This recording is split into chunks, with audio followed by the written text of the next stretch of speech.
بسم اللہ الرحمن الرحیم الحمد للہ رب العالمین والصلاة والسلام علی اشرف الانبیاء والمرسلین سیدنا و مولانا محمد وعلی آلہ واصحابہ اجمعین اما بعد۔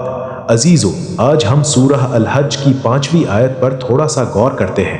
اللہ تعالیٰ نے فرمایا ہے، یا ایھا الناس ان کنتم فی ریب من البعث فانا خلقناکم من تراب ثم من نطفة ثم من علقة ثم من مدغة مخلقة وغیر مخلقة لنبین لکم ونقر فی الارحام ما نشأ الی اجل مسمى ثم نخرجکم طفلا ثم لتبلغوا اشدکم ومنکم من یتوفی ومنکم من یرد الی ارذل العمر لكي لا يعلم من بعد علم شيئا وترى الأرض حامدة فإذا أنزلنا عليه الماء هجت وربتت وأنبتت من كل زوج بهيج۔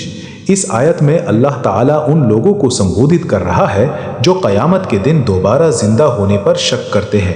اللہ فرماتا ہے کہ اگر تمہیں بس یعنی دوبارہ اٹھنے میں کوئی شک ہے تو اپنی ہی پیدائش پر غور کرو۔ ہم نے تمہیں مٹی سے پیدا کیا، پہلے آدم علیہ السلام کو مٹی سے بنایا، پھر ان کی اولاد کو نطفے سے، نطفہ یعنی پانی کی ایک چھوٹی سی بوند، پھر وہ بوند علقہ بن گئی یعنی خون کی فدکی، پھر وہ مدغہ بن گئی، گوشت کی ایک چھوٹی سی بوٹی۔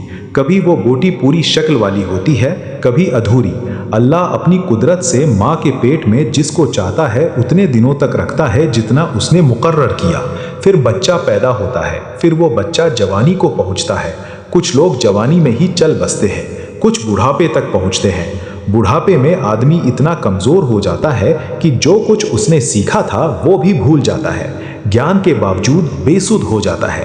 اللہ تعالیٰ نے اس پوری منزل کو اس لیے بیان کیا تاکہ ہم سمجھیں کہ جو خدا ایک بوند پانی سے اتنا بڑا انسان بنا سکتا ہے وہ مرنے کے بعد دوبارہ زندہ کرنے پر قادر ہے۔ جو شروع کر سکتا ہے وہی ختم کر کے پھر شروع کر سکتا ہے۔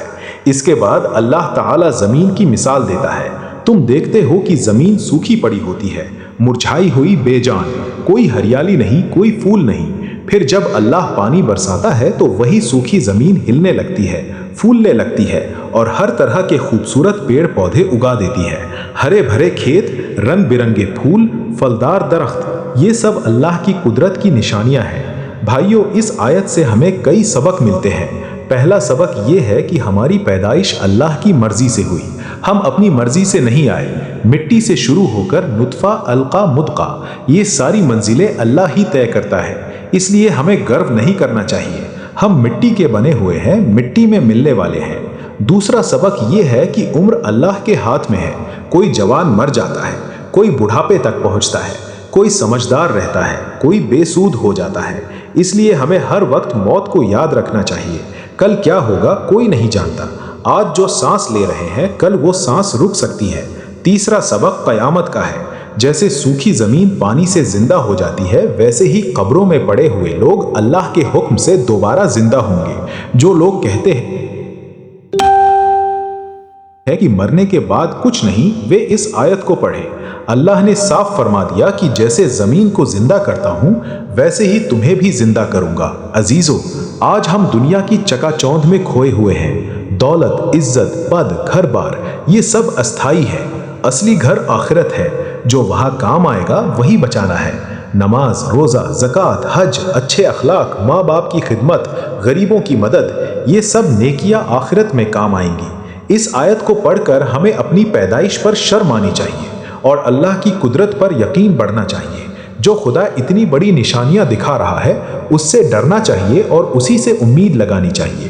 اللہ تعالی ہمیں اس آیت کا صحیح فہم عطا فرمائے، ہمیں اپنی پیدائش یاد دلائے، ہمیں موت کی یاد میں زندہ رکھے، ہمیں قیامت کے دن کے لیے تیار کرے، ہمیں اپنی مرضی پر نہیں اللہ کی مرضی پر راضی رکھے۔ آمین یا رب العالمین۔ والصلاة والسلام علی رسول الکریم والحمد للہ رب العالمین۔